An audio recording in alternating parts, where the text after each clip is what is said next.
Iran just launched Paveh cruise missiles at 3 American military installations in a single coordinated attack: Al Udeid Air Base in Qatar, the U.S. Navy 5th Fleet Headquarters in Bahrain, and Al Dhafra Air Base in the UAE. This was the 49th wave of Operation True Promise 4. And for the first time in this conflict, Iran claims the Paveh cruise missiles hit American bases across the Gulf simultaneously. Iran held this weapon back for 48 waves. It chose now to reveal it. And what makes this missile different from anything Iran has fired before is something that changes the fundamental nature of the threat entirely. These missiles coordinate with each other in mid-flight. One leads, the others follow. If air defenses activate along the route, the lead missile pushes decoys forward to absorb interceptor fire and punch a corridor open for the warheads flying behind them. No ground station is controlling this process. The swarm manages itself. That is not an incremental improvement on what Iran has been firing for the past 7 weeks. That is a qualitative shift in the problem that every air defense system in the Gulf now has to solve. Let me break down exactly what happened and why it matters as much as it does. Iran split this wave into 3 timed salvos, not one launch. 3 back-to-back sequences separated by deliberate intervals. The logic behind that decision is straightforward, and it is ruthless. If you fire everything at once, the defenders deal with it all in a single concentrated burst of defensive activity, and then it is over. The magazines refill. The radar operators recover. The system resets. But if you fire in 3 separate rounds spaced across time, every air defense battery in the region has to stay fully activated and burning through interceptors for the entire duration of the attack sequence. By the time the 3rd salvo arrives, the magazines are running low. The operators are fatigued. The system is degraded. Iran is not trying to break through the defensive shield in a single decisive blow. It is trying to tire it out. Attrition applied not just to physical interceptor stockpiles, but to the human and mechanical systems that operate them. Previous waves in this conflict relied on the Fatah hypersonic missile, the Khaybar-Shekan 4, and the Ahmad and Qadr ballistic missiles loaded with cluster warheads. All of those weapons fly high, fast, and visible to radar systems early enough in their trajectory to allow defenders meaningful time to track, calculate, and engage. The Paveh is the opposite of that threat profile in almost every meaningful way. 1,650 kilometers of operational range, a turbojet engine pushing it through the air at 800 to 900 kilometers per hour. A flight profile that hugs terrain, flying low to slip beneath the radar ceiling that is designed to track ballistic trajectories descending from high altitude. And Iran claims a reduced radar cross-section built into the airframe, meaning some degree of stealth shaping that makes the missile harder to detect and track even when it is within nominal radar range. But the range and the low observability are not what make the Paveh the most dangerous weapon Iran has used in this conflict. The capability that separates this weapon from everything Iran has launched across 48 prior waves is cooperative engagement. The Paveh missiles within a single salvo communicate with each other throughout the flight. While one missile acts as the formation leader, guiding the others toward the target along the optimized approach route, the group functions as a coordinated unit rather than a collection of independent weapons. And if the formation encounters active air defense coverage along the route, the lead missile can designate one or more of the group as sacrificial decoys and push them forward. Those decoys fly ahead deliberately.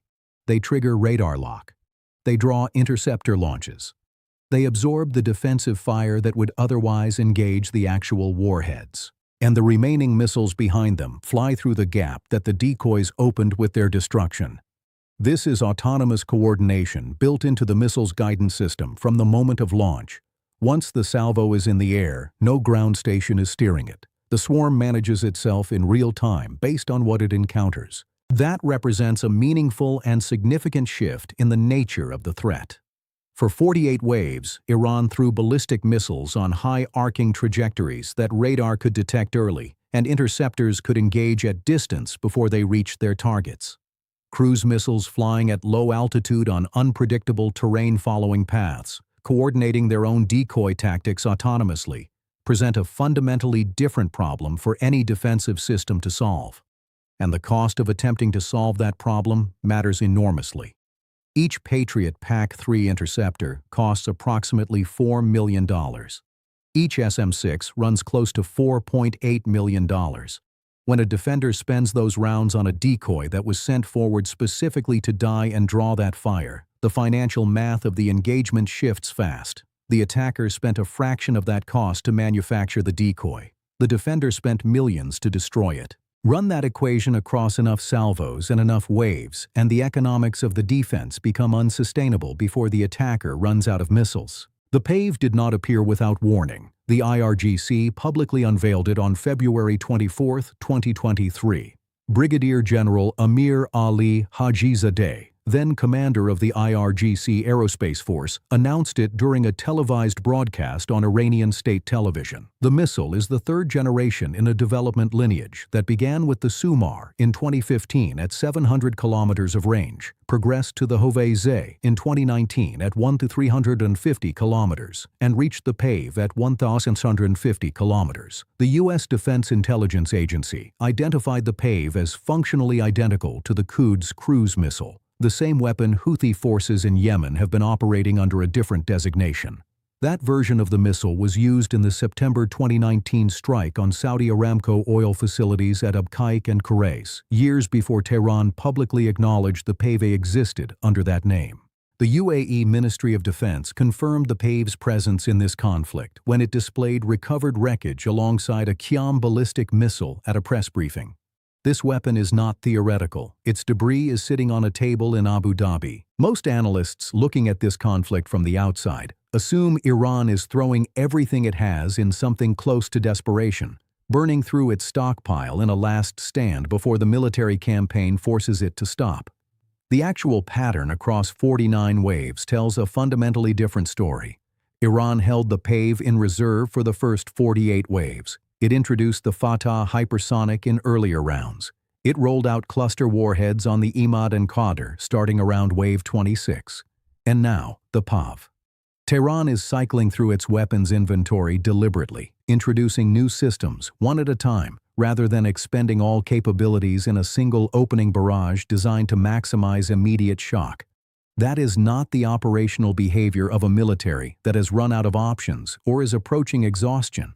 That is arsenal management, and it raises the most uncomfortable question of this entire conflict.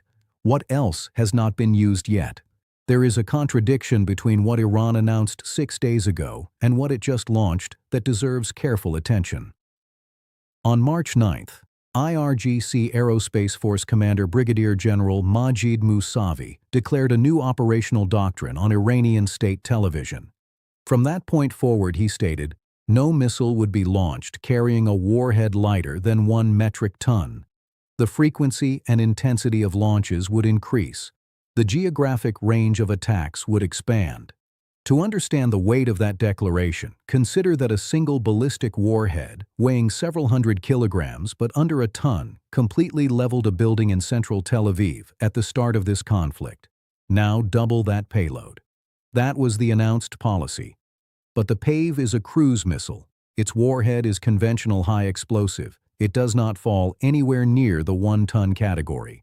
The Paveh's operational value is range, low observability, precision, and that cooperative swarm logic, not raw explosive mass. So either Mousavi's 1-ton rule applies only to the ballistic missile force aimed at hardened fixed targets, while cruise platforms like the Paveh operate under separate tactical authority, or Iran is making public declarations about one doctrine while quietly executing a different one. Both interpretations point toward the same conclusion. Tehran's operational playbook is deeper and more flexible than its public announcements are designed to suggest. Look at where the strikes across this conflict have been landing. Iran has hit U.S. military facilities in at least 6 countries since February 28. Al Udeid Air Base in Qatar, the primary American air operations center in the Gulf, took ballistic missile fire as early as March 4. Ali Al Salem Air Base in Kuwait was targeted repeatedly. 6 U.S. service members were killed in a single drone strike at a base in Kuwait on March 1, the opening day of the war. Camp Buehring in Kuwait was struck on March 1 and again on March 5. Al Dhafra Air Base in the UAE. The U.S. Navy Fifth Fleet headquarters in Bahrain, where the IRGC reported heavy damage, and Bahrain's state oil company Bapco declared force majeure after its refinery caught fire from Iranian strikes. Al Azraq Air Base in Jordan, a primary hub for American aviation units, hit repeatedly. And as recently as March 14th, a drone struck the U.S. Embassy compound in Baghdad. The UAE released its own accounting of what it has absorbed. Over 1,000 Iranian weapons launched at Emirati territory, 172 ballistic missiles intercepted. 13 fell into the sea, 1 penetrated and landed inside the country, 755 drones intercepted, 57 made it through. All 8 cruise missiles were stopped. Those interception rates sound impressive until you count the damage done by the weapons that got through. Bapco's refinery ablaze. Kuwait International Airport struck. Explosions in downtown Dubai, near the Jebel Ali port zone.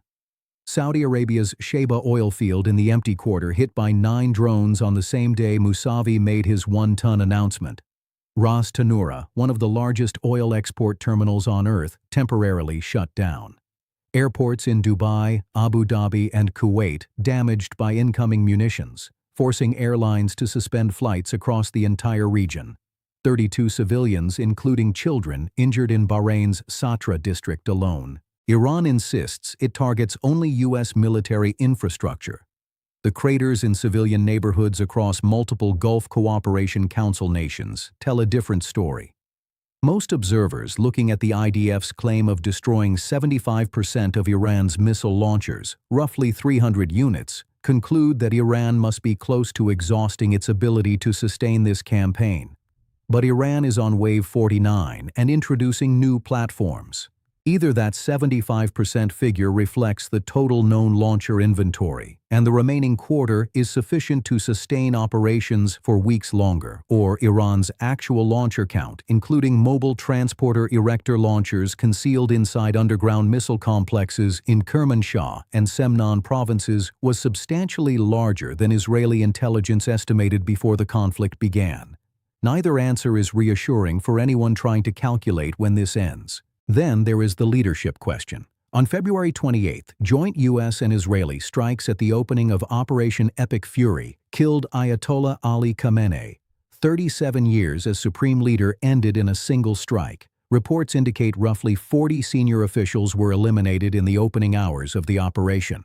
On March 9th, Iran's Assembly of Experts announced Mojtaba Khamenei, the supreme leader's son, as successor. He is 56 years old. U.S. diplomatic cables described him for years as the power behind the robes, his father's principal gatekeeper. The U.S. Treasury sanctioned him in 2019. He is accused of orchestrating the brutal crackdown on the Green Movement protests in 2009. More hardline than his father. More deeply embedded in the Revolutionary Guard command structure. And here is what should concern every analyst watching this conflict. No one has seen him. His first public statement on March 12th was not delivered by him. It was read by a state television anchor while a still photograph sat on screen. No video, no audio of his voice. Israeli officials told Axios he was inside the compound struck on February 28th. He reportedly survived but was wounded. His current physical condition is unverified by any independent source. The most powerful man in Iran is giving orders from the shadows. That statement on March 12th demanded all U.S. bases in the region close immediately. It reaffirmed the closure of the Strait of Hormuz as leverage. It praised Hezbollah, the Iraqi militias, and the Houthis, and it contained one line that should have made every intelligence desk in Washington pause without moving. Studies have been conducted regarding the opening of other fronts in which the enemy has little experience and is highly vulnerable. That is not the language of a government moving toward negotiation. That is not the language of a movement approaching exhaustion. That is a direct statement of intent to introduce something new into this conflict in a domain or geographic area where American commanders have not yet focused their defensive planning. The economic dimension of this war is inflicting damage that no missile defense system can intercept. Iran's Foreign Minister Abbas Araghchi posted on March 9th that 9 days into what he called Operation Epic Mistake, Oil prices had doubled and all commodities were surging. He warned that Iran knew the United States was plotting against its oil and nuclear infrastructure, and said Tehran was fully prepared with many surprises still in store. Brent crude spiked as high as $119.50 per barrel before easing back toward the $100 range. The International Energy Agency approved a record 400 million barrel release from strategic reserves, the largest emergency action in the organization's history. Reports on March 11th indicated Iran may have laid mines in the Strait of Hormuz. The Pentagon said on March 13th there was no clear confirmed public evidence, but Maersk suspended all crossings through the strait. War risk insurance premiums surged beyond anything the market had previously priced, and the foreign minister of a country absorbing daily bombardment was publicly mocking the operation's name while pointing at commodity price charts as his evidence. Trump called the oil surge short-term and a very small price to pay. The IEA's reserve drawdown, the largest emergency action in that organization's existence, suggests the market disagrees with that assessment entirely. 49 waves of Operation True Promise 4 and counting. The Paveh cruise missile operational for the first time, carrying autonomous swarm coordination that no Iranian weapon has demonstrated in actual combat before. 3 separate salvos designed to bleed interceptor magazines dry over time rather than in a single exchange. At least 13 U.S. service members dead. Over 1,000 weapons launched at the UAE alone. Brent crude, above $119. 400 million barrels of strategic reserves already released. A supreme leader no one has seen issuing orders through a photograph on a television screen. A foreign minister calling the entire American campaign an epic mistake while commodity markets confirm his argument. An IRGC commander promising warheads above 1 ton, then deploying a weapon whose entire value is stealth and autonomous coordination rather than explosive mass. And neither Washington nor Tehran has publicly defined what an acceptable ending to this war would look like. Iran is still firing, 49 waves in, and the missiles now talk to each other.